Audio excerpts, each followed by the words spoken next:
y'all, man? It's your boy 30, man. We back with another video. If you're new, hit the subscribe button, smash the like button like always, right? We're gonna hop right into it, right?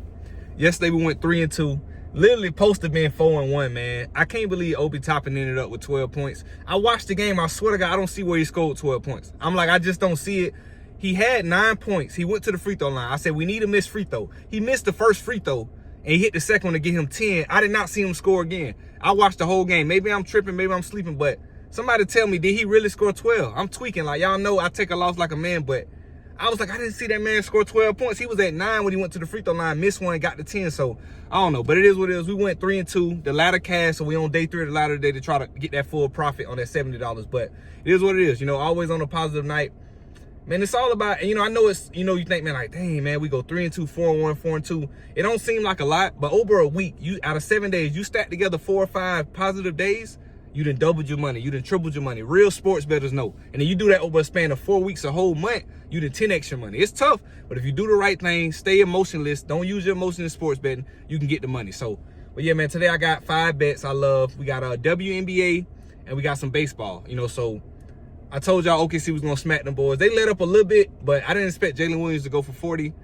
But I knew OKC would win just because Indiana had their chance and they blew it. So going back home, and then like I expect them, they supposed to win the last 2 straight. And even if Indiana does magically win Game 6, there's no way they win in Game 7 in Oklahoma City. But I think OKC closes out in Game 6. But that's time to the picks for the day, y'all.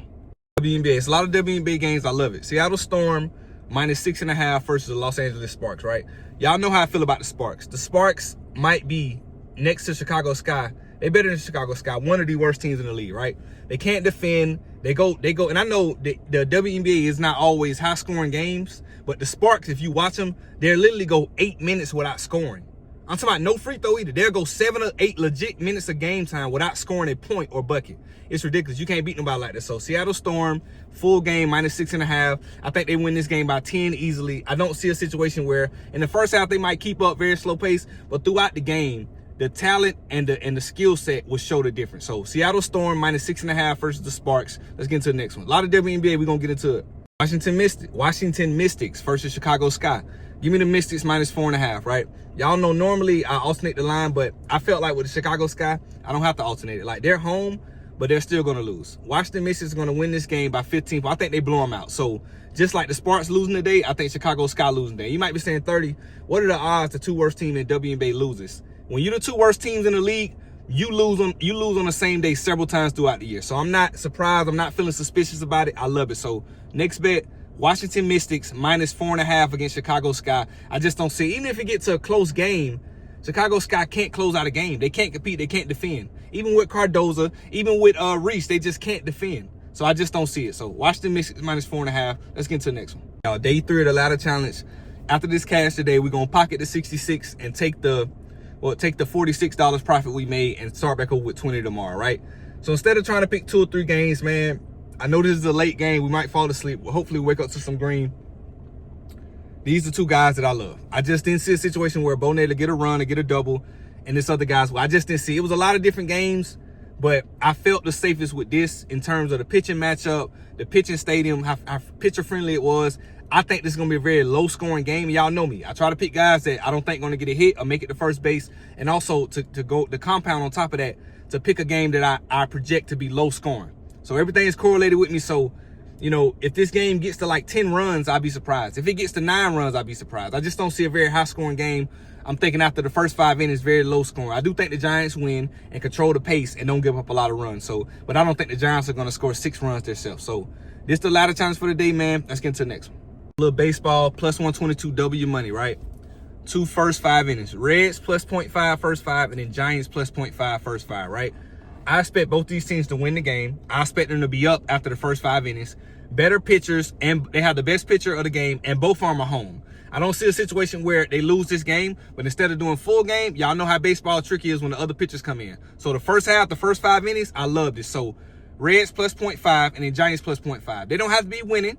They just don't have to be losing by 1. They need to be a tie game or they're up. That's all we asking. And for them to be projected to win this game, this shouldn't be a lot. This shouldn't be a sweat at all. So I know anytime we parlay stuff, parlaying is tough and hard, but this should be pretty much one of the easiest ones as ever. So Reds shouldn't be losing after 5, and Giants shouldn't be losing after 5. Should be a tie game or they're going to be up. +122 W money. Let's get to the next one. Last bet of the day, Rakia Jackson under 15.5 total points, right? I just don't see how this line isn't set at like 14.5, and I'm pretty sure they're gonna bump it down before the game start, right? Los Angeles Sparks, they suck. We already said they're gonna get blew out. I think Seattle's gonna kill them today, right? Blowout fashion, and it's not so much like the WNBA because they don't always sit starters. They'll play to the end in the WNBA when it's a blowout, but she's just not going to be able to score in this position. So if she goes out and has 15 points in the first half, I can come out here and say, damn, that just was a bad bet. But I just don't see that happening, right? At the most, I think she might get to 10 points, but I don't see that. I don't know how this line is at this for minus 115 odds, almost 50-50, when this is not a true 50-50 line. This is what I'm talking about when you talk about finding edge. You can look at her stats and see just from that alone without looking at nothing else that it's not 50-50 that she gets 16 points. It's just not. Maybe 12, maybe 13 points, yeah, if anything. But I don't see her getting 16 points against the Seattle Storm. You can look at pace, you can look at defensive rating, and nothing shows you that this is a 50-50 chance. So I don't know if Vegas tricking me or I caught them sleeping, but I'm rocking with Rakia Jackson under 15.5 total points, man. So I appreciate y'all tuning in day in and day out. That's all I got for the day. We're just trying to keep our head above sea level to game 6 of the NBA Finals and make some money. But let's go for a winning day. Let's go 4-1. Let's go 5-0. I appreciate y'all rocking with me. I'm going to catch y'all in the comments, man. 30 out.